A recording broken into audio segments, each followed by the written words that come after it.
Considérons le principe qui régit et ouvre un vaste domaine dans lequel nous pouvons nous mouvoir longuement. Ce principe, c'est celui de la véritable vision intérieure, spirituelle.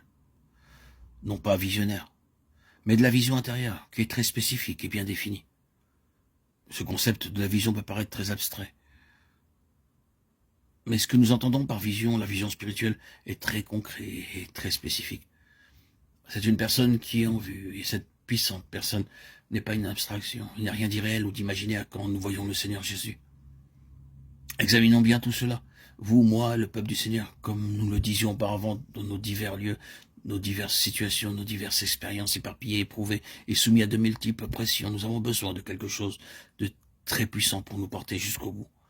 Les choses deviennent sinistres, n'est-ce pas? La plupart de nous, nous sommes conscients que nous sommes dans un terrible conflit spirituel et que la vie chrétienne ne devient pas de plus en plus facile. Il est même extrêmement difficile de seulement tenir ferme, de veiller et surtout de triompher. Il en était ainsi quand Pierre écrivit sa lettre. Actuellement, notre besoin, c'est d'avoir plus que des mots et d'être plus que des visionnaires pour aller de l'avant. Notre vie chrétienne doit être basée sur cela. J'ai vu le Seigneur. Nous irons plus loin si seulement cela est vrai. Par l'opération d'activité de l'Esprit Saint envoyé du ciel ici-bas, nous devons avoir la vision intérieure du Seigneur exalté. C'est essentiel pour persévérer comme pour tout service. Une vie qui doit aller de l'avant. Sans cela, c'est juste une chose qui se traîne.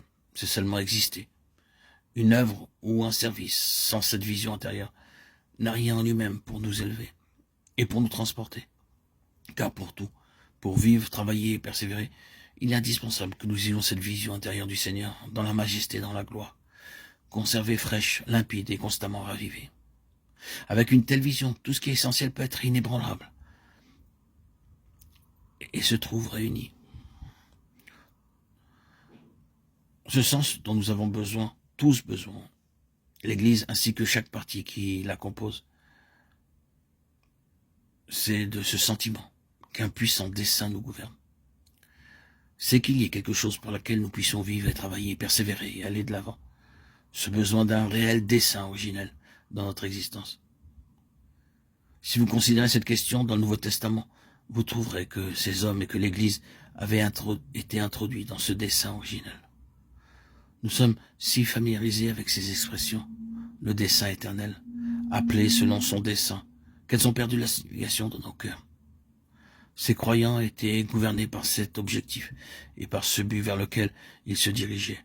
Ils étaient attirés, contraints, poussés et maintenus par ce dessein. Et lorsqu'ils étaient au plus bas et que tout semblait être désespéré, ils se ravivaient en eux et les relevaient de nouveau. Ce n'était pas mental, ni théorique, ni une idéologie, mais parce que Paul appelle la puissance qui agit en nous, selon la puissance qui agit en nous. Ce terme, comme vous le savez, a donné le mot énergie. On peut donc dire la puissance qui nous énergise. Quelle est donc cette puissance? Ça se rapporte à cette grande finalité que Dieu avait prédéterminée concernant son Fils. Le Seigneur Jésus, dans la gloire, la majesté universelle et la plénitude, ils avaient vu quelque chose de tout cela en lui. Il était devenu le grand but qui déterminait leur vie et qui les poussait à aller de l'avant, car cette vie n'était plus vide et sans signification. Il pouvait affirmer, nous voyons ce qu'il en est, et cela concerne le Seigneur Jésus. Nous aussi, nous devons avoir ce sens d'une destinée, sans quoi nous n'irons pas très loin. Mais ce n'était pas seulement un but. Cette vision spirituelle intérieure était motivante pour leur vie. À cause des jours et des années, de haut et de bas, de lassitude en déception à l'égard de beaucoup de choses, de désillusions et de déchirements.